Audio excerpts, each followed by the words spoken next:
La Razón Plus presenta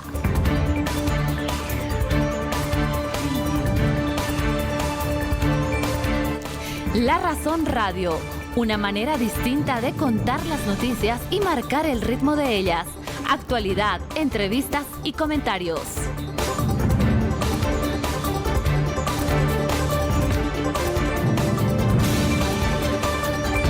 Con ustedes, Rubén Atahuichi y Antonio Dalense.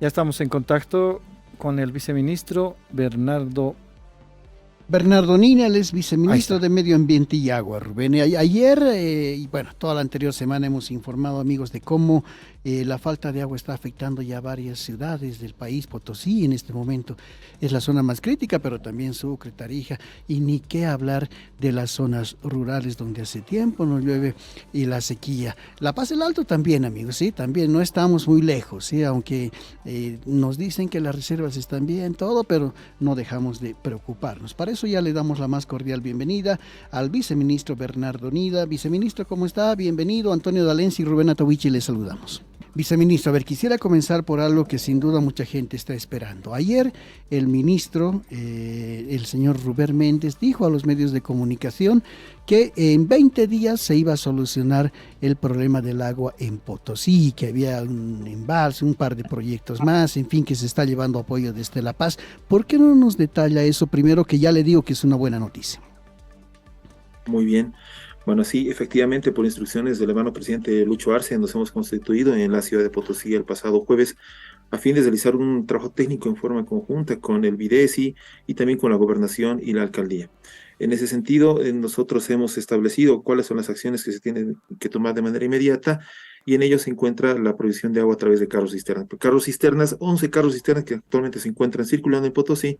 También se tienen 15 tanques de almacenamiento de 5 metros cúbicos cada uno y 1 kilómetro de politubo para garantizar el acceso a agua de manera inmediata. En cuanto a los proyectos que se están desarrollando en infraestructura, se encuentra un proyecto muy importante que es el proyecto de La Palca. Es una línea de aducción que pues lleva el agua del río La Palca hasta la planta de potabilización de San Juan. En ese sentido, se estarían llevando 40 litros por segundo. Es una inversión que ha realizado el Estado de 26 millones de bolivianos y una inversión adicional de 7 millones por parte de la gobernación para que ese proyecto se ponga en marcha. Entonces, tenemos mayor abastecimiento en La Palca, en San Juan, y en San Juan estaríamos en condiciones de poder bombear agua hacia la parte alta de Potosí, que es justo donde es el lugar donde falta agua. En ese sentido, se estarían llevando 60 litros por segundo a través de una línea de aducción de la planta de San Juan al tanque Miller hacia la parte alta de Potosí. Y este proyecto va a contar con una inversión de más o menos unos 7 millones de bolivianos. Entonces, también para garantizar mayor acceso a agua, el Estado, bueno, nosotros como ministerio hemos realizado una evaluación técnica a través de la colaboración de EPSAS en el lugar, con un equipo ultrasónico de medición de caudal que nos ha permitido determinar que actualmente se cuenta con una pérdida de unos 17 litros por segundo. Entonces, por eso se tiene que realizar el mejoramiento de esta línea de aducción del río San Juan hacia la planta de potabilización de San Juan. Luego tendremos un proyecto de Sigliahuiri, que va a garantizar también 60 litros por segundo adicionales con una inversión de más de 90 millones de bolivianos. Enmarcado este proyecto en un plan maestro metropolitano de agua y saneamiento para la ciudad de Potosí que el ministerio ha desarrollado con anterioridad. Este plan maestro lo que hace es un diagnóstico de la situación actual y plantea pues inversiones de manera inmediata, mediano y largo plazo. También un proyecto muy importante a largo plazo es el proyecto de Tacorayura. Un proyecto de Tacorayura que pretende captar entre 200 y 250 litros por segundo del río Yura hasta la ciudad de Potosí con una inversión entre 500 y 600 millones de bolivianos. Entonces son inversiones importantes, son inversiones que van a marcar pues la provisión de agua y saneamiento para el municipio de Potosí de manera definitiva. Qué bien, viceministro, porque nosotros hemos entrevistado aquí al gerente de APOS, me acuerdo, y él incluso ante los medios de comunicación derramó lágrimas hace un par de semanas porque realmente se veía atado de manos, como se dice comúnmente, y no sabía cómo dar respuesta al pueblo potosino. Qué bien esta reacción inmediata, entonces, todos estos proyectos que van a ayudar a Potosí a aliviar este problema en 20 días, como decía ayer el ministro Rubén Méndez. Aparte de eso, viceministro, tenemos problemas en otras regiones, en el área rural también. ¿Cómo está encarando su viceministerio y el ministerio en general este problema? ¿Cuánto de inversión? ¿Qué proyectos hay? Cuéntenos eso también. Muchos municipios se encuentran en declaratoria de emergencia a consecuencia de los efectos del niño. Un niño fuerte que nos marca pues que se tenga mayor incremento de temperaturas, que se tenga problemas de evapotranspiración. Entonces, estos municipios se declaran emergencia cuando sus capacidades son sobrepasadas, entonces se quiere atención por parte del nivel central del Estado. En estas declaraciones de emergencia y sus solicitudes de atención como tal, pues ellos emiten los informes correspondientes indicando en qué es lo que se quieren asistencia. Entonces el ministerio, en coordinación con el Videsi, se está presto para poder realizar la atención inmediata a través de tanques de almacenamiento, cisternas, todo aquello en coordinación con los niveles subnacionales. Debemos recordar también que en el marco de las competencias los municipios son los que tienen que realizar el abastecimiento de agua y saneamiento, lo dice la ley de autonomías, lo dice la ley 2066, entonces son ellos los que realizan la previsión de los proyectos, realizan los estudios a nivel de prefactibilidad con ITCPs, a nivel de diseño final con los CDTPs, y es el Estado quien coadyuva en la gestión de financiamiento. Tenemos proyectos a nivel nacional con inversión total de más de 8.000 millones de bolivianos, 838 proyectos invertidos durante la gestión del nuevo presidente. Entonces, tenemos inversiones importantes, pero son los municipios quienes tienen que marcar la pauta de qué proyectos son los que tienen que realizarse en inversión. Le damos la más cordial bienvenida. Grover, ¿cómo está? Bienvenido a La Razón Radio. Buenos días, mil disculpas, un gran saludo tengan ustedes por parte primeramente de nuestra ministra de Salud, la licenciada Mayadene Castro. Y bueno, hablar sobre el evento que hemos tenido, esta vacunación epidemiológica a nivel nacional para poder controlar las aves. Cuéntenos entonces, don Grover, ¿cuánta gente se ha movilizado? ¿A cuántas mascotitas han logrado llegar este fin de semana? Pásenos todos esos datos. Bueno, a nivel nacional se ha dispersado más de 22.000 brigadas, esto en los diferentes departamentos y municipios donde se ha llevado la actividad.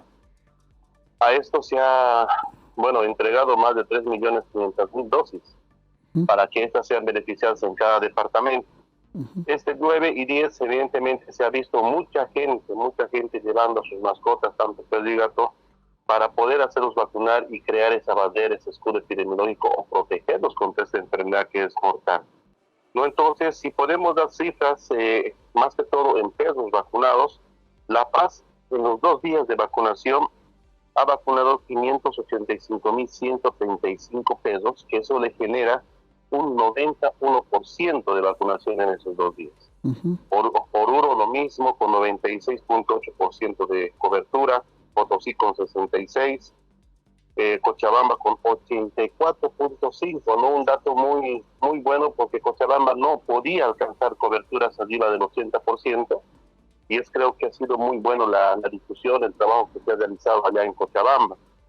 Chuquisaca con 91%, Tarija con 72%, Pando, Beni y están con 40%, y Santa Cruz con el 68% a nivel departamental. ¿No? Entonces, esto hace que realmente la actividad que se ha realizado ha tenido un impacto y una respuesta de la población. Pero ahora no termina aquí la vacunación correspondiente. Hemos hecho una vacunación masiva epidemiológica para poder tratar de captar a la mayoría de perros y gatos para poder cerrar la situación de las aves. Ahora estamos desde hoy, lunes, hasta el día domingo, entramos en esos días de consolidación. ¿Qué quiere decir? Que en esos departamentos, en esos barrios, en esos lugares donde no se han alcanzado las metas correspondientes, ahora se va a iniciar un viaje con brigadas muy reducidas, ¿no? Para poder que esas personas que no han podido vacunar, en esta semana puedan ser vacunadas más fuerte. Don Grover, un par de preguntitas. Primero, estos porcentajes de los que nos habla, en cantidad más o menos, ¿a cuánto llegaría? Estamos hablando, si hablamos de perros de 1.795.501 pesos vacunados a nivel nacional, ¿no? Y también si hablamos de gatos vacunados, se ha vacunado 498.932 gatos en estos 2 días de vacunación. Ahora me dice don Grover que van a ir brigadas, ¿esto va a ser casa por casa o van a estar en algunas zonas específicas? ¿Cómo va a funcionar esto? Cada departamento, desde el día de hoy y mañana, entran en una evaluación de reunión con sus gerencias desde sus centros de salud, los centros municipales de zoonosis, para ver cómo ha ido el despliegue de las brigadas en qué áreas y en qué áreas les falta todavía completar el 80%. Es ahí, después de las reuniones técnicas que tengan, evidentemente van a desplegar brigadas móviles a las áreas o a los barrios donde falta todavía incidir. Don Grover, nos decía que había más de 3 millones de dosis, o sea, todavía queda mucho. Al margen de este trabajo que se va a hacer en esta semana, ¿de qué otra forma puede ser que algún familiar no esté o por ahí esté enfermo, no pueda llevar a su perrito, en fin, al margen de lo que pasó ayer y antes de ayer y de lo que va a pasar esta semana, qué otras opciones tienen los dueños de mascotitas para vacunarlas? Así es. Debemos aclarar primeramente a la población que estos datos que tenemos son datos preliminares. Hay centros de salud que todavía de municipios que no han hecho llegar todavía al sede departamental para ver cuantificar. Pero si la persona que no ha podido realizar la vacunación, como le digo, entramos en estos días, 7 días de consolidación, y posterior a eso tenemos la vacunación de mantenimiento. ¿Qué quiere decir? Que desde la fecha hasta la próxima campaña en 2024, las vacunas van a estar en los establecimientos de salud, en los centros municipales de zoonosis. Incluso estamos direccionando que cuando haya feria, en cualquier departamento, en cualquier municipio, se salga a ofertar la vacuna para esas personas que no han podido hacer vacunar sus mascotas. Ahora, don Grover, hemos visto también este fin de semana que se ha procedido a vacunar a los perritos de la calle, aquellos que no tienen un responsable. ¿Es así? ¿Esta era la instrucción? ¿Se ha podido llegar a los perritos callejeros también en otras ciudades aparte de La Paz? Desde el plan de contingencia de la Nacional, lo que ha instruido a los servicios departamentales en un trabajo conjunto con los centros municipales, hace que esté dentro del plan en búsqueda de esos perros callejeros, vagabundos más que todo, que están en mercados, que están en plazuelas, que están en los basureros. ¿Para qué? Para poder agarrarlos y poder vacunarlos y soltar. Y de alguna manera también generar esa actividad, no solamente en estos días, no, que va a ser también todos los días, seguramente en horarios muy específicos, para que las brigadas o el centro municipal, los técnicos veterinarios, puedan salir a agarrar al perrito y vacunarlo. También les va a entrar como una cuantificación, pero de una vacunación de mantenimiento, ¿no? Para ver cuántos realmente hemos captado, o tal vez vamos a ver muchos perros en la calle, como se ve en los basureros consentibles. Quiere decir que esos perros no son vagabundos, sino que tienen dueño y estamos viendo la responsabilidad del dueño que está dentro de la casa, no dentro de la casa. Vamos a coincidir precisamente hablando del tema con Eduardo Galindo, el secretario de Gestión Ambiental de la Alcaldía de La Paz. Lo hemos invitado para hablar sobre el agua, para la cumbre del agua este viernes, pero ameritará también hablar de esta situación. Le vamos a mostrar el cielo paceño a Eduardo Galindo para saludarlo. Eduardo, buen día. Le saludamos a Antonio Dalense y Rubén Atahuichi. ¿Cómo está? Bueno, muy buen día. Qué gusto de saludarlos. Y sí, la verdad, vemos que hay mucho material particulado, smog, como le dices, sí, en la ciudad. Esto es debido a la quema. Esta época es época seca, existen mucha quema, en la mayoría que es realizada por agricultores, que al final termina en un incendio forestal. Y lastimosamente esto tiene mucha relación con lo que decías antes, con el agua y la posibilidad de una sequía, porque la producción de nubes está pues en los Yungas, está en el Amazonas, está en estos lugares, ahí se producen las nubes. Estas nubes viajan y la idea es que hayan muchas para que tengamos mucha agua. Es así más o menos como funcionan los ecosistemas, ¿no? Estamos interconectados.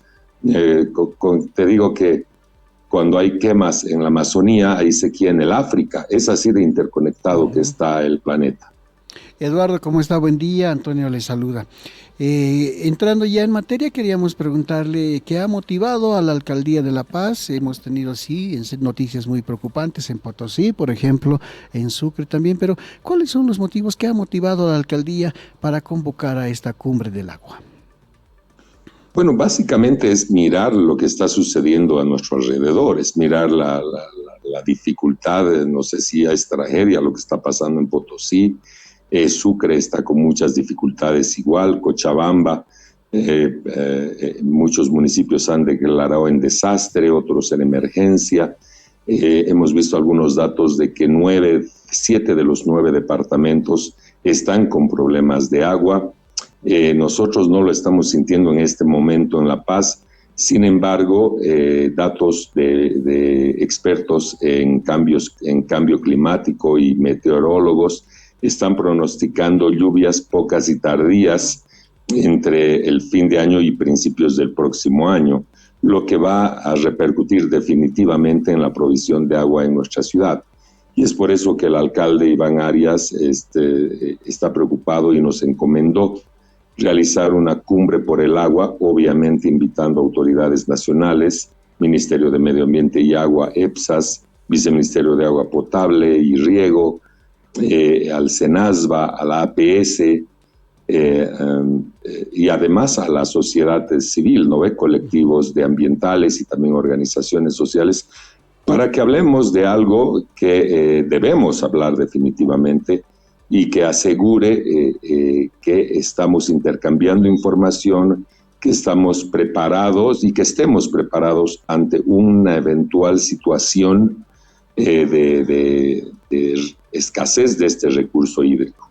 Ya nos pasó el año 2016 acá en la zona sur, donde estamos nosotros, Eduardo. ¿Cuál es el diagnóstico que ustedes hacen? Hemos entrevistado a autoridades de gobierno y ellos nos decían que se han hecho inversiones interesantes en la zona de donde producimos el agua acá en La Paz, se han hecho aducciones, se ha ampliado en algunos casos también nuestras represas, en fin, pero al mismo tiempo nos informan de que acá los paceños y los salteños, en vez de aprender a cuidar el agua, al contrario, estamos gastando más, 4% el año pasado, y este año de repente hasta más, cuando lo que deberíamos hacer es cuidar. ¿Cuál es el diagnóstico de la situación en este momento desde la alcaldía, Eduardo? Bueno, nosotros tenemos ciertas preocupaciones, no nos confiamos. En La Paz existen 3 sistemas digamos que proveen este líquido vital a la región metropolitana. Me refiero al Alto La Paz, Achocalla, Mecapaca, Palca, Yacha. Son el sistema del Alto, el sistema de Pampajasi y Achachicala. El de Pampajasi está relativamente bien, pero el del Alto no está bien. El agua está en principio con valores preocupantes de contaminantes, y además el agua es escasa, está en el 40 y el 60% de la capacidad del embalse. Es porque, bueno, el año pasado no ha llovido lo que debió haber llovido, y ese es el tema. Es muy difícil pronosticar también ahora con el cambio climático. Los expertos en meteorología y todos ellos empiezan a dudar de sus predicciones, porque viene una espiral, digamos, de cambios en los sistemas atmosféricos que pueden causar que no haya lluvia. Entonces, La Paz y los sistemas que le hablaba, tiene un 85% digamos, de los embalses de los 3 sistemas vienen de la lluvia, y 15% del derretimiento de glaciares. Entonces, obviamente, dependemos totalmente del factor climático, y nosotros de verdad creemos que no deberíamos quedarnos de brazos cruzados, y la cumbre por el agua, eso es lo que busca, no llegar a la emergencia, y que entre todos podamos generar políticas y acciones preventivas antes que de emergencia. A esta hora de la mañana ya estamos en contacto con el coronel Edgar Cortés Albornoz, él es comandante departamental de la Policía Boliviana. Nos llama la atención hoy precisamente el partido de la selección boliviana frente a su par Argentina a las 16 horas. Sin embargo, desde que ha llegado la selección argentina a Bolivia, se ha montado un operativo gigante en la ciudad de La Paz, tanto de ingreso a la capital como también del hospedaje de los seleccionados argentinos, entre ellos Messi en la zona sur. Ayer era impasable la zona sur, se han generado anillos de seguridad, obviamente también por la trascendencia de la selección, pero ha perjudicado el tránsito vehicular de manera fatal. ¿Había necesidad de esto? Seguramente nos va a explicar el comandante de la Policía Departamental. Buen día, coronel Cortés. Le saluda Rubén Atahuichi desde La Razón Radio. Estoy junto a mi compañero Antonio D'Alencia. Muy buenos días, ¿cómo está Rubén, Antonio? La Policía Boliviana ha desplegado el trabajo no solamente desde el día domingo en la noche, sino nosotros hemos empezado a trabajar ya hace un mes atrás realizando reuniones de coordinación por la trascendencia del partido o del evento que vamos a tener el día de hoy en horas de la tarde. Es por esa razón que nosotros hemos elaborado una orden de operaciones por instrucciones de nuestro comando general y hemos tenido un despliegue policial en la parte preoperacional, la parte operacional. La preoperacional ha sido con relación a las reuniones, coordinaciones, simulacros que hemos llevado adelante y ahora estamos desplegando, el domingo en la noche hemos desplegado el operativo de recepción de una de las selecciones, porque la otra llegó en horas de la tarde, la nuestra, la boliviana, y también hemos hecho las escoltas correspondientes de las dos selecciones al estadio central y también al estadio de Achumani.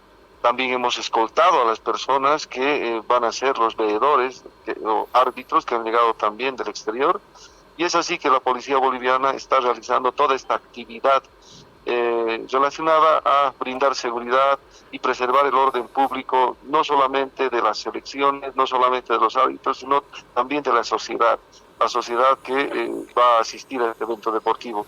Y obviamente eso va a causar algún tipo de molestias porque vamos a hacer cortes vehiculares, vamos a realizar controles sobre ventas de algunos productos o ingresos de productos al estadio. También estamos realizando actividades con relación a verificar qué ingresa o qué no ingresa al estadio. Y para eso vamos a realizar revisiones y todo esto ocasiona obviamente molestias, pero esto todo en el afán de brindar la seguridad correspondiente, ya que este evento significa una imagen del país como tal. Coronel, anteayer seguramente ha ameritado el despliegue de efectivos. ¿Cuánta cantidad de efectivos desplegó para estos operativos la Policía Boliviana? ¿Y qué evaluación tiene? Hay que entender también que ayer era complicado ingresar a la zona sur, hoy fue un poco más fluido, seguramente se han hecho algunas correcciones.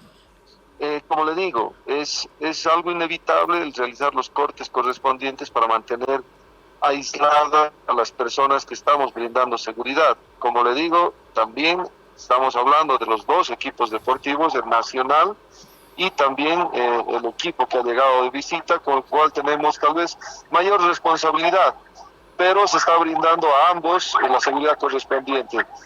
Lastimosamente se tiene que realizar cortes de vías, se tiene que realizar aislamientos, colocado de vallas para que las personas no puedan acercarse a tener contacto con nuestras selecciones y así nosotros poder realizar nuestro trabajo de una manera correcta.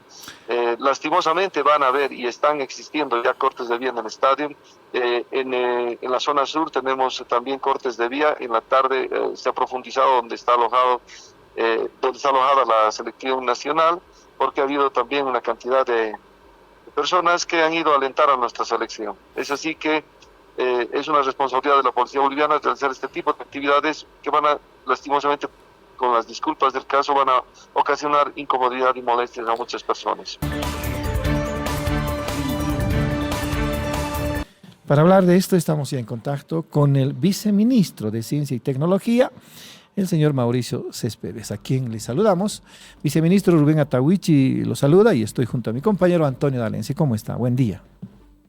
¿Cómo está Rubén, Antonio? Muy buenos días. Muchas gracias por el espacio para poder conversar de este tema. ¿Cómo está, viceministro? Un gusto, como siempre, poder conversar con usted. Cuéntenos, a ver, ayer o en estos días se han presentado ya este nuevo concurso. Creo que lo hizo el mismo ministro, don Sergio Cusicanqui, pero nos gustaría que usted nos amplíe los detalles. Correcto. El día de ayer, en conferencia de prensa, nuestro ministro de Planificación lanzó la convocatoria al Premio Plurinacional de Ciencia y Tecnología, que busca no solamente reconocer la labor de nuestros científicos, de nuestros investigadores, sino también incentivar el trabajo que desarrollan, no solamente a través de la generación de conocimiento, sino también que puedan responder a una necesidad o una problemática en el sector productivo, social, ambiental, etcétera, ¿no? Cuéntenos los detalles, quiénes pueden participar, cómo hay que hacer para inscribirse, qué es lo que hay que presentar, en fin, cuéntenos todo eso, por favor, viceministro. Claro que sí. Tenemos 8 áreas en las cuales se pueden presentar proyectos, que van desde el área de salud, desarrollo agropecuario, transformación industrial, recursos naturales, medio ambiente, biodiversidad, energías, minería, telecomunicaciones y también emprendimientos de base tecnológica. Esas son todas las áreas en las que se pueden presentar proyectos. ¿Quiénes pueden presentar los proyectos? Tenemos 2 categorías de participación. Una que está orientada a la generación de ciencia de excelencia. Estamos hablando de proyectos que se hayan desarrollado en empresas, en universidades, proyectos de investigación aplicada principalmente. Y este año hemos creado una nueva categoría de participación que está orientada a jóvenes investigadores, ¿no? Queremos promover a estos jóvenes que están empezando en el mundo de la ciencia, que han empezado por ejemplo, o que están terminando o están trabajando en tesis de doctorado, de maestría, en estas áreas que les mencionaba anteriormente, y que no superen los 28 años de edad cumplidos hasta el 31 de diciembre de este año. Esa es una nueva categoría y el objeto es, obviamente, valorar y resaltar este ímpetu, esta energía que tienen nuestros jóvenes por contribuir al país desde la investigación científica. ¿Hasta cuándo tienen, viceministro, todos los interesados tiempo para entregar el proyecto? ¿En qué formato hay que entregarlo? ¿Cuál es el trámite que hay que hacer? Eso también explíquenos, viceministro. Claro que sí. En nuestro cronograma tenemos hasta finales del mes de octubre. La presentación es totalmente virtual. Si ingresan a la página institucional del Ministerio de Planificación, que es planificación.gov.bo, van a encontrar los links para poder acceder a la convocatoria, los requisitos que son muy simples, ¿no? Simplemente son trabajos que se hayan desarrollado en el país y que respondan a una de estas áreas temáticas. Para la categoría de jóvenes investigadores, por supuesto, cumplir con los requisitos de edad. Esos proyectos que sean registrados hasta finales del mes de octubre, durante el mes de noviembre, a través de un comité de evaluación al cual invitamos a expertos reconocidos en nuestras universidades, en muchas de nuestras empresas estratégicas que tengan un alto nivel de formación en áreas científicas, empiezan la preselección para poder llevar adelante una defensa de los proyectos finalistas que esperemos hacerlo durante el mes de diciembre. Viceministro, ahora, ¿en qué consiste un proyecto que tendría que ser presentado por un concursante? ¿Qué elementos debería tener este proyecto? Tenemos unos anexos en la convocatoria donde obviamente están los objetivos que se han planteado con este proyecto de investigación, los resultados que han alcanzado, toda la referencia bibliográfica que han utilizado, la metodología que han aplicado, la discusión sobre los resultados que hayan obtenido, un poco la descripción técnica de cómo han llevado adelante estos proyectos, sus resultados, su aplicabilidad o impacto que tengan en alguno de los sectores que les mencionaba anteriormente, y las conclusiones que hayan obtenido, ¿no? Son documentos muy cortos, no son muy extensos que se tienen que preparar porque tienen un límite de caracteres para su presentación, y como hablamos, son proyectos que ya se han desarrollado en nuestro país. Esta actividad del Premio de Ciencia tiene el objetivo de reconocer ese aporte a la generación de conocimiento, al desarrollo científico que hayan podido llevarse a cabo desde centros, institutos de investigación, desde algunas empresas, y con esta nueva categoría por jóvenes que están empezando su carrera en áreas científicas. Sí, estamos en contacto con Héctor Maldonado, él es gerente general de ELFEC. Con él vamos a hablar de la entrega de proyectos de electrificación en coincidencia con el aniversario departamental. 22 familias se van a beneficiar de energía eléctrica. 22.000 familias. Vamos a hablar de esto con Héctor Maldonado, a quien le saludamos. Antonio Dalense y Rubén Atahuichi le saludan. ¿Cómo está, Héctor? Buenos días.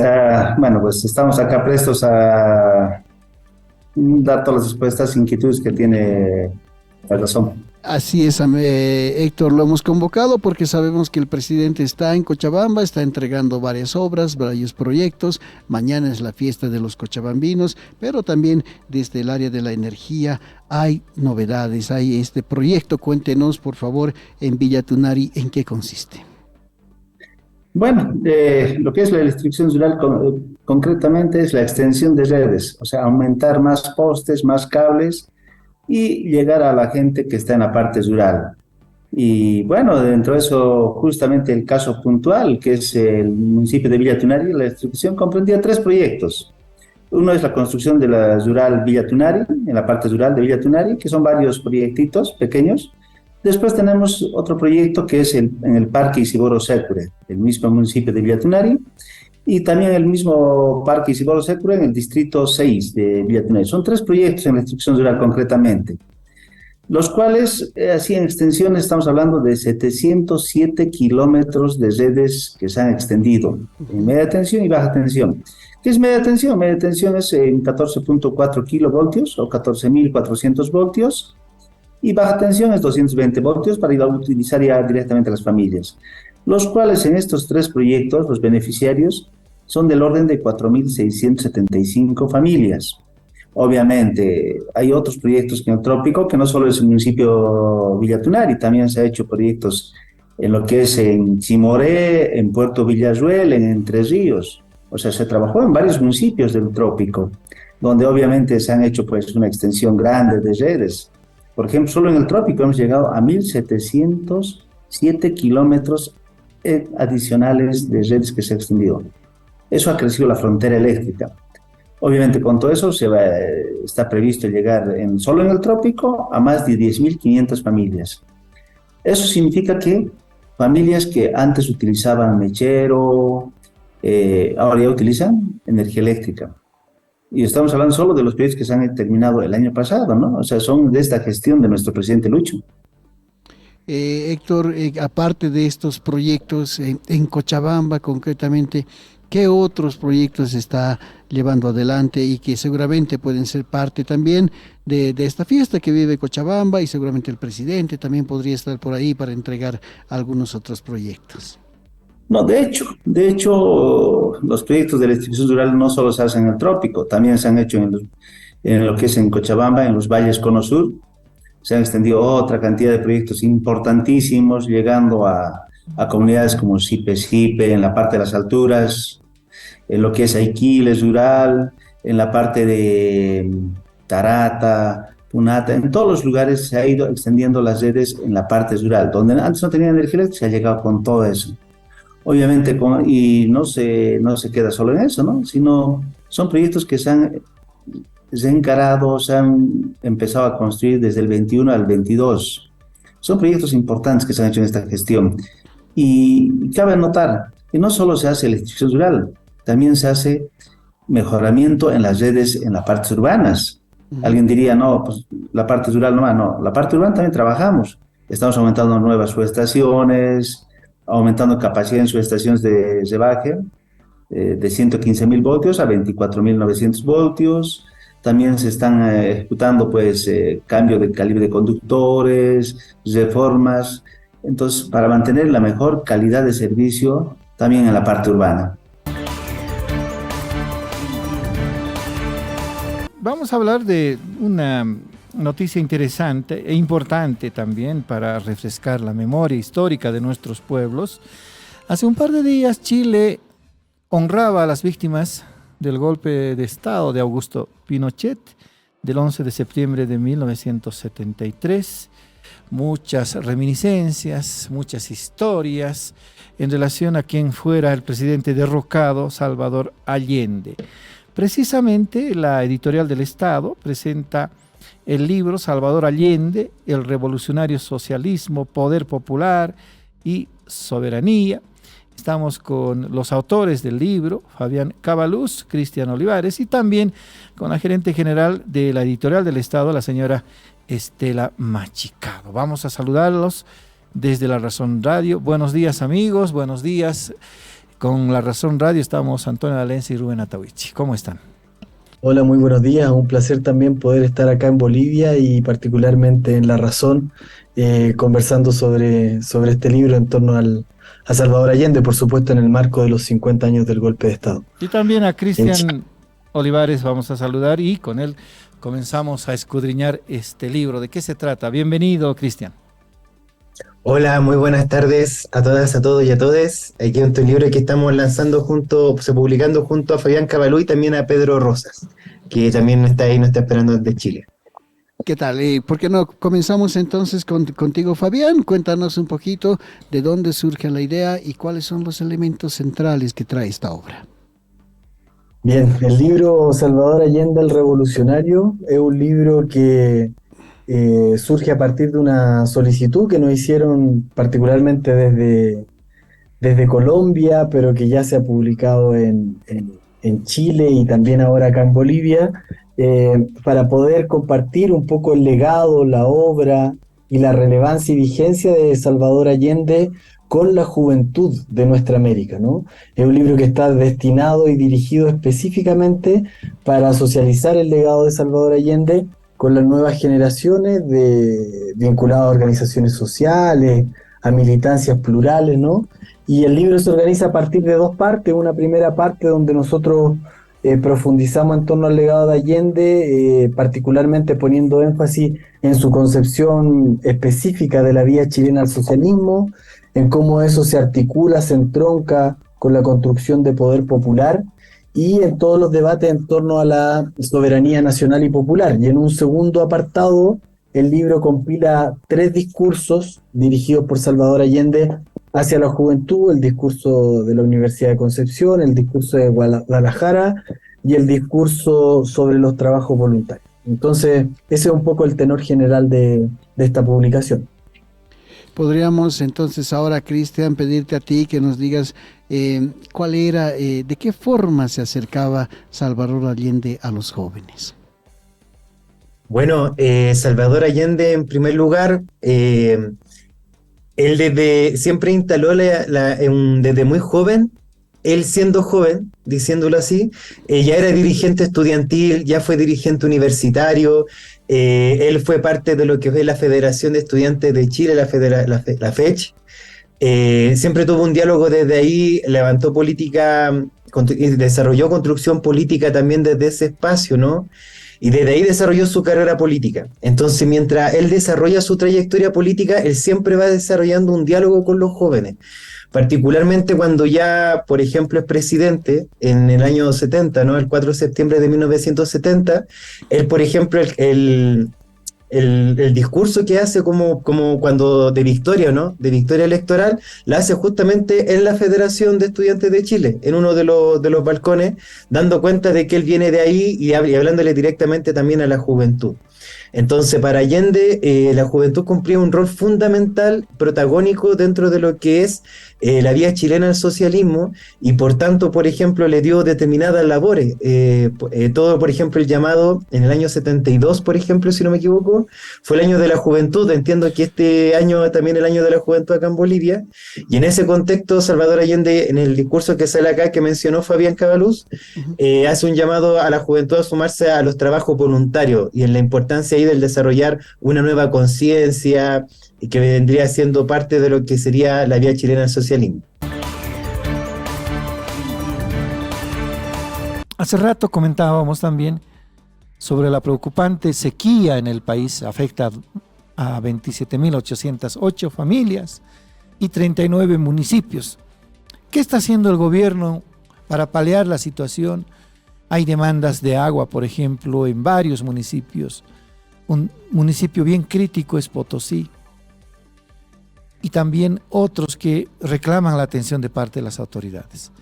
Pero como también decíamos hace rato, la situación del campo, el área rural, las zonas productivas del país es más grave aún, porque la sequía que se ha extendido desde el año pasado todavía sigue causando muchos problemas. Para hablar del tema estamos en contacto con Silvia Delgado Rodríguez, directora de la Unidad Ejecutora de Pozos. Vamos a hablar con ella sobre la dotación de agua a través de perforación de pozos. Buen día, Silvia, le saluda Rubén Atahuichi, ¿cómo está? Silvia, ¿cuál es el diagnóstico que tiene el gobierno en este momento respecto de la situación de sequía que afecta a varios municipios del país, especialmente en los valles y en el altiplano? El gobierno ha ido trabajando con un plan de prevención y mitigación, iniciando esta gestión con el Plan Plurinacional de Respuesta Inmediata a la Sequía, que contemplaba acciones rápidas en varios municipios a nivel nacional, con una inversión en esta gestión de más de 122 millones de bolivianos, con el objetivo de mitigar inmediatamente los efectos de la sequía a través de la provisión de agua, no solamente para consumo humano, sino también para consumo de ganado y para sistemas de microrriego. ¿Ya qué regiones del país son las que más sufren de este problema? Por favor.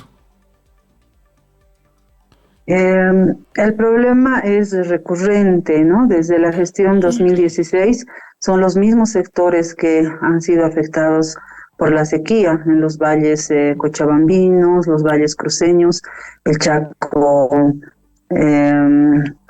cruceño, tarijeño. Este último año ha afectado más lo que es el occidente del país. Estamos hablando de La Paz, Oruro, Cochabamba, Potosí, Chuquisaca, ¿no? En los últimos años, pero el gobierno nacional, a la cabeza de nuestro hermano presidente Lucho Arce, ha realizado también, como ningún otro gobierno, una fuerte inversión para abastecer de agua a los centros urbanos y también al área rural, ¿no? De esta manera estamos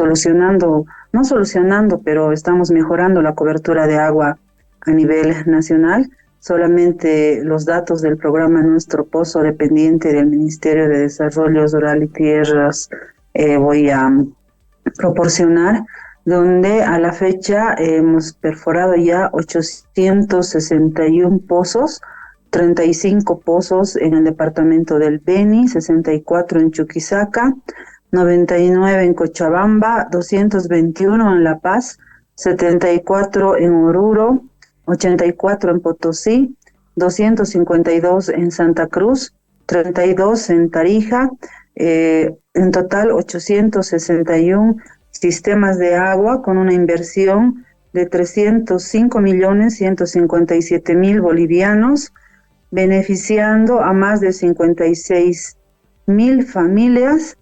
Y hemos ido trabajando no solamente con la perforación de los pozos, sino con la implementación de la infraestructura necesaria para el correcto funcionamiento de estos pozos. Quiere decir que cada pozo tiene la siguiente infraestructura: la construcción de la caseta de control, la provisión e instalación de la bomba sumergible, la energización para que se pueda extraer el agua, una red de impulsión y un tanque de almacenamiento para las comunidades que son para consumo humano. Ahora, ¿qué trámite se hace para conseguir esos pozos ante el Ministerio de Desarrollo Rural y Tierras?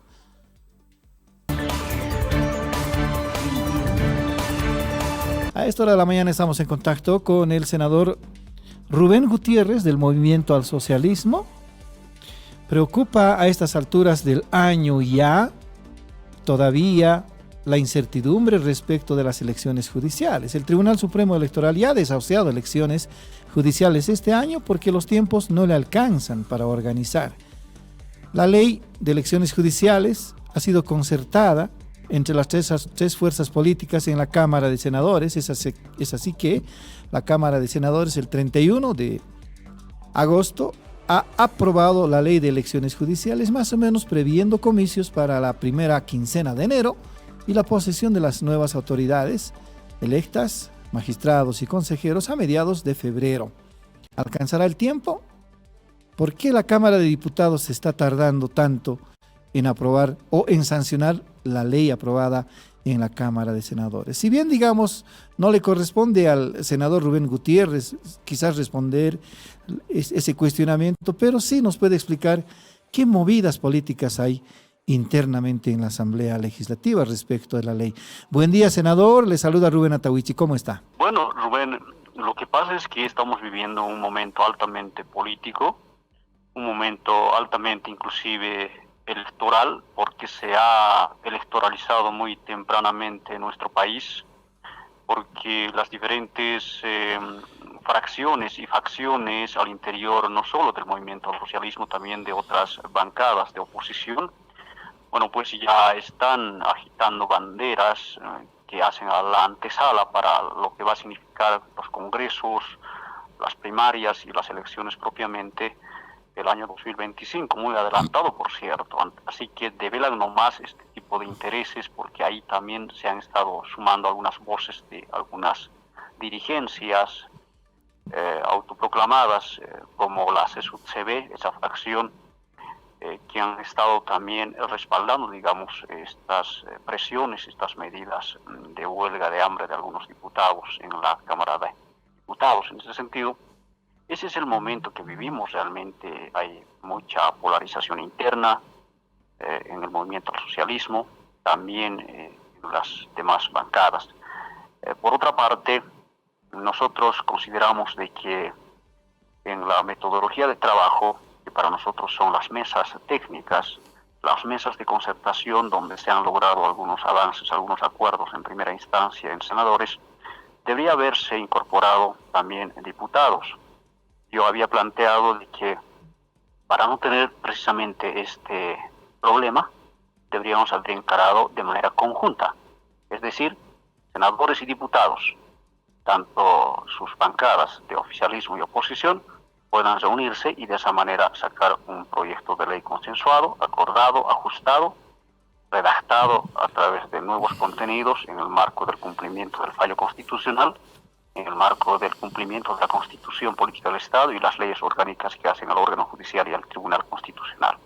De esa forma hubiésemos evitado esta pérdida de tiempo, estas presiones, estas huelgas que, por cierto, nosotros saludamos que hayan ingresado a un cuarto intermedio, eso puede facilitar de aquí en adelante. Entonces, ese es el problema, porque claro, de manera unilateral, Rubén, cierro la idea, de manera unilateral está bien, nosotros hemos avanzado, pero quién sabe, si hubiésemos incorporado esas mesas técnicas, la mesa de redacción de este proyecto de ley, el 144, para 2022-2023, que tiene una nueva redacción, yo creo que hubiésemos estado en buen camino, quién sabe, ya hubiésemos tenido hasta sancionado el proyecto de ley, ¿no? Bueno, esa es la primera impresión que yo tengo con relación a lo que está pasando ahora con este proyecto de ley.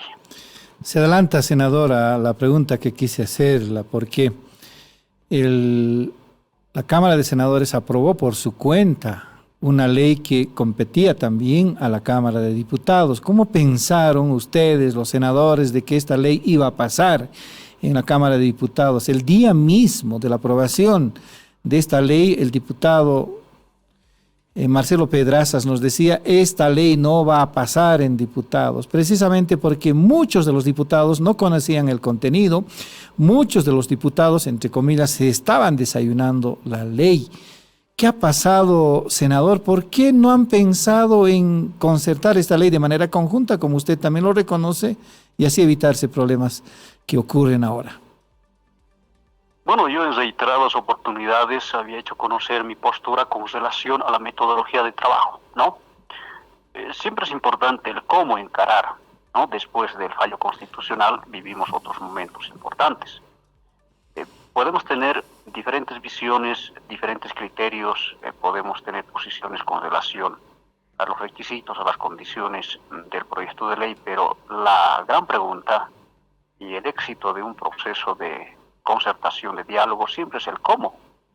El año pasado, recordemos que para la conformación, en este caso del reglamento para la preselección y elección del defensor del pueblo, hicimos de manera conjunta a la cabeza de la Asamblea Legislativa Plurinacional. Estuvieron presentes senadores, tanto de oficialismo como oposición, pero también estaban presentes en la mesa técnica diputados, entre oficialismo y oposición. Entonces, encaramos de manera conjunta como institución Asamblea Legislativa Plurinacional.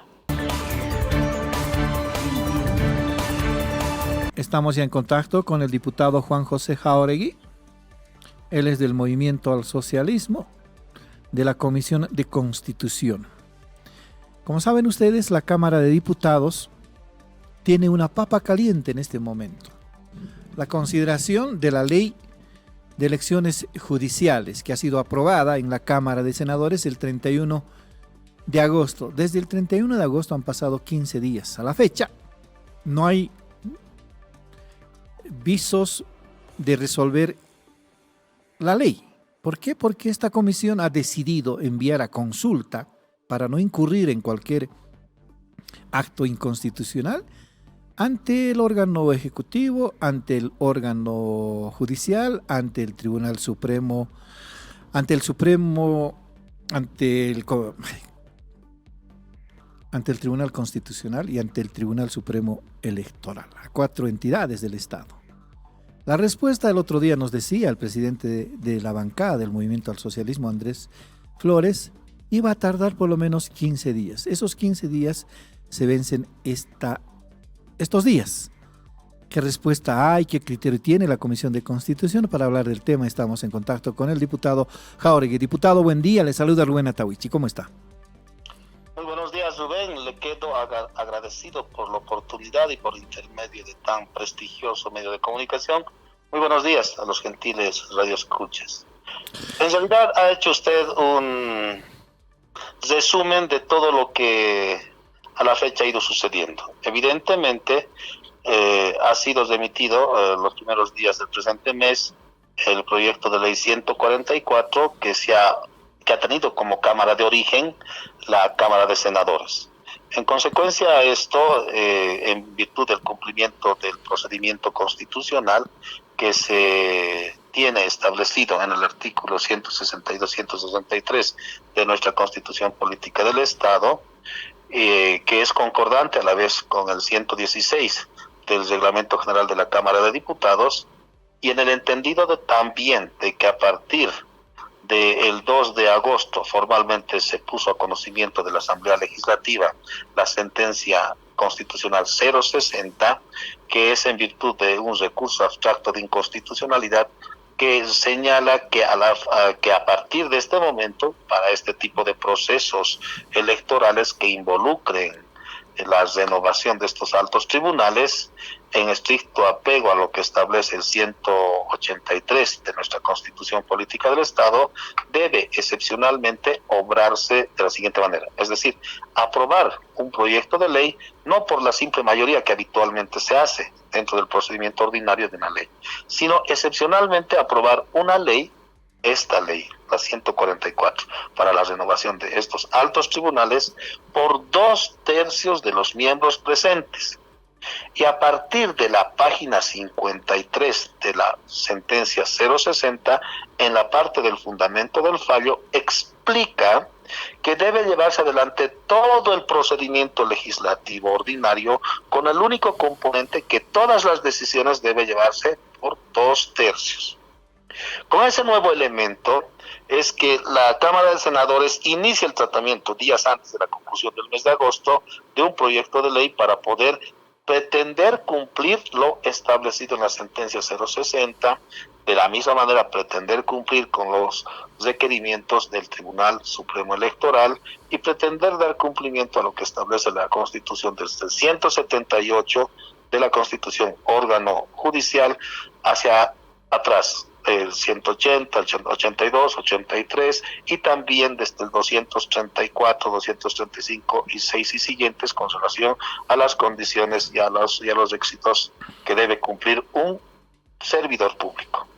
Con todo este elemento, una vez concluido el trámite en la Cámara de Senadores, que se constituye en esta oportunidad como una Cámara de origen dentro del procedimiento legislativo, remitido a conocimiento de la Cámara de Diputados, se remite inmediatamente a conocimiento de la Comisión de Constitución, para que nosotros nos constituyamos en una instancia de revisión de todo lo que hasta ese momento se había generado en la cámara de origen. En los últimos días, Apolo ha sido sacudido por un conflicto entre la población civil y mineros por la explotación de un área minera. Hay un fallecido como resultado de estos conflictos. ¿Qué se está haciendo? ¿Qué están haciendo las autoridades? Va a explicarnos de esto el alcalde de Apolo, don Ruli Jiménez. Don Ruli, buen día. Le saluda Rubén Atahuichi. ¿Cómo está? Alcalde, cuéntenos por favor cómo ocurrieron estos hechos, si nos puede hacer un breve recuento de daños también.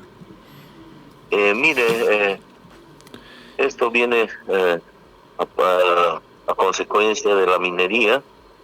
Bueno, ha habido enfrentamiento y donde han sido varios heridos, de los cuales en total fueron 6 trasladados a la ciudad de La Paz.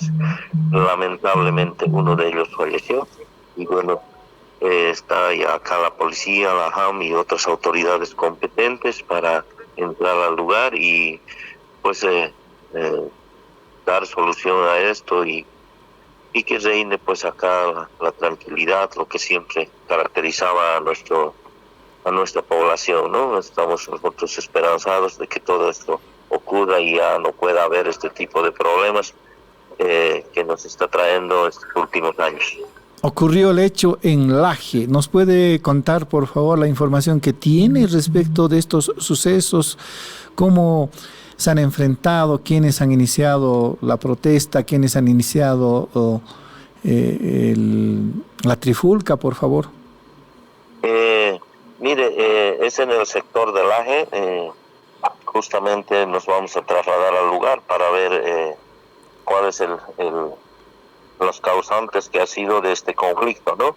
Entonces creo que ya están las autoridades competentes para realizar la investigación correspondiente y dar a conocimiento de la opinión pública. ¿Laje a qué distancia de Apolo se encuentra? A unas 3 horas aproximadamente. ¿Distancia en kilómetros? No conozco el lugar, pero... 3 horas a pie o en vehículo? Vehículo. En vehículo. ¿Qué mina existe ahí? ¿Qué población, la población a qué se dedica? Mire, es el sector donde trabajan oro, ¿no? Eso es lo que tenemos conocimiento. Entonces, la verdad no sabemos cuál ha sido el motivo, ¿no? de los enfrentamientos, pero sí sabemos que es el tema minero. Entonces, seguramente haciendo la investigación correspondiente de nuestras autoridades competentes, pues se va a dar a conocimiento de toda la opinión pública. Ahorita estamos en reunión de coordinación, estimado periodista. Ahora, alcalde, ¿esos mineros o esa zona minera aporta con regalías, con ingresos al gobierno municipal de Apolo? No. ¿Y el gobierno? No aporta. ¿Y el gobierno municipal tiene control, tiene competencia de fiscalizar esas actividades mineras en esa zona que está en su jurisdicción? Bueno, no es competencia nuestra el dar las concesiones y demás, ¿no? Sí, entendemos. Lo que tenemos que tener conocimiento es de cuáles son legales y ilegales. Seguramente ahora nos va a dar a conocer la JAM, porque también se encuentra acá presente. Ahora, cierto, los gobiernos municipales también tienen capacidad o competencia de certificar riesgos ambientales en caso de explotación minera, alcalde. Exacto, así es. ¿Ha intervenido en eso la alcaldía de Apolo en algún momento? Para ello tenemos que tener conocimiento de cuáles son las minerías que están trabajando legalmente, ¿no? Entonces creo que con un trabajo conjunto entre autoridades del Estado y municipio vamos a dar solución a todo esto y vamos a salir adelante. Yo creo que sí, pero antes no había hecho alguna empresa, alguna cooperativa, un trámite para ese certificado ambiental con la alcaldía de Apolo. Mire, es un trabajo coordinado que se tiene que hacer con CERNAP, con todos ellos. Para ello pues necesitamos un trabajo de equipo, ¿no? Entonces nosotros no queremos cometer ningún error como municipio. Lo que sí queremos es preservar nuestro medio ambiente, nuestras áreas protegidas, y para ello creo que este es el punto de partida de esta reunión que vamos a tener. Yo creo que vamos a tener en unas horas más, por la tarde o la noche, más novedades para poderles tener bien informados a toda la opinión pública, estimado periodista. Estamos en contacto con Jorge Silva, el viceministro de Defensa del Consumidor. Jorge, buen día, le saluda Rubén Atahuichi, ¿cómo está? Viceministro, ¿ya podemos decir ahora que el precio de los huevos se ha normalizado? Hola, no, Rubén, todavía no está dentro de los precios deseables que necesitamos todavía seguir bajando. Ha bajado, sí, pero no todavía dentro de los precios normales que teníamos con el huevo. En ese sentido se continúa con este trabajo. Esperemos que el programa de repoblamiento principalmente, que era el justificativo, no queremos pensar que haya sido un pretexto, un justificativo que los agricultores plantearon cuando los visitamos y cuestionamos el incremento del precio del huevo. Ellos nos mencionaron de que haber perdido 700,000 aves ponedoras de huevo en Cochabamba había afectado la producción, había provocado pérdidas económicas por más de 25 millones de bolivianos, y que esas serían las causas principales para que el precio del huevo haya incrementado. Frente a esa preocupación que sí se puede evidenciar, evidentemente oficialmente tenemos 700,000 aves que han sido sacrificadas por la gripe aviar, y lógicamente si tú ahí le pones un precio a cada gallina, estamos hablando de más de 25 millones de bolivianos que han perdido el sector avícola. Al mismo tiempo ellos plantearon de que para poner esas pérdidas era importante que el gobierno pueda crear un fideicomiso y que impulsar un programa de repoblamiento de las aves en aquellas granjas donde se había afectado la población.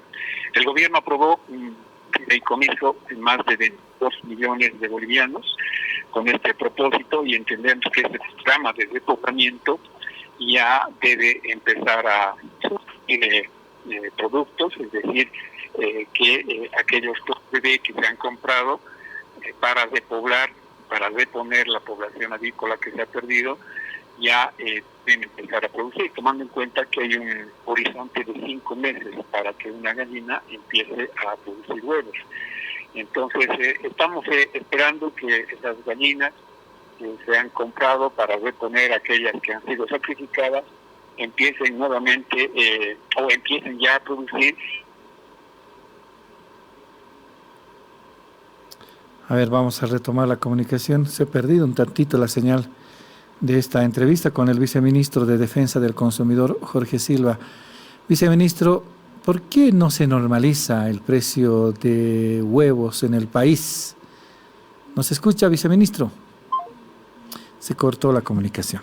Vamos a intentar reponer la comunicación con el viceministro de Defensa del Consumidor.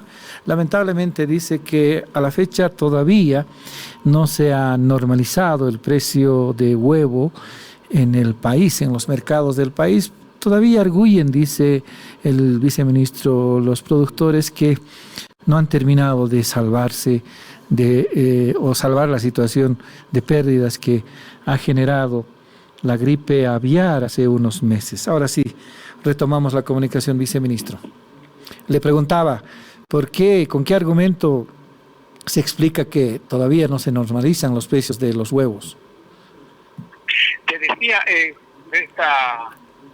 por este tema de la producción de las nuevas aves que han sido adquiridas por el sector avícola, que entendemos están entrando recién a el periodo de producción, y que esta producción seguramente va a mejorar la oferta de huevos en el mercado interno, y eso va a tener un impacto favorable en el precio. Es la única justificación que encontramos legítima y también una justificación técnica para entender el incremento del precio del huevo que se ha producido. Sin embargo, de ello sí se ha podido evidenciar que ha bajado el precio. Anteriormente un maple de huevo estaba hasta en 40 bolivianos. Actualmente, el día de hoy, hemos hecho un verificativo de precios. Hay maple de huevo desde 22 bolivianos, 24, 25, dependiendo del tamaño. No es el precio todavía regular. Tenemos que seguir trabajando para que siga bajando el precio del huevo. Ahora, lógicamente, aquí nos afecta factores externos que ya no podemos controlar. El tema de los mismos productos en otros mercados fuera del país que tienen un precio mayor. No es lo mismo, no es el mismo precio de un huevo, por ejemplo, que pagamos acá en Bolivia a el precio del huevo que están pagando en el Perú. Por lo tanto, mientras el Perú tenga el problema de la sequía, tenga el problema de la crisis económica y su situación política, esto va a seguir afectando la producción de productos en el Perú y eso va a generar una mayor demanda de productos, especialmente alimenticios de Bolivia.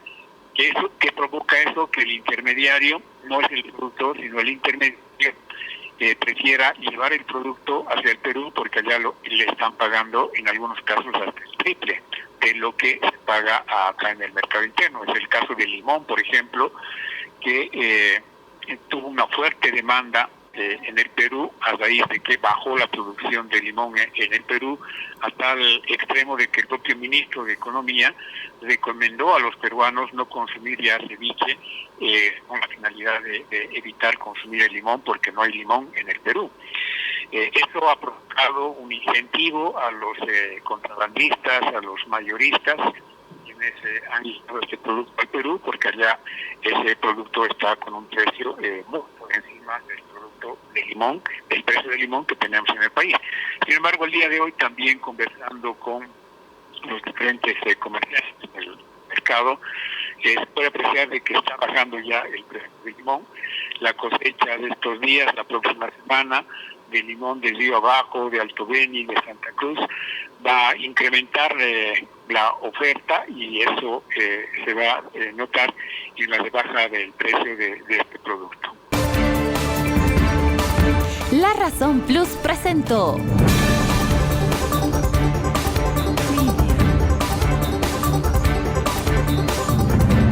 La Razón Radio, una manera distinta de contar las noticias y marcar el ritmo de ellas. Actualidad, entrevistas y comentarios.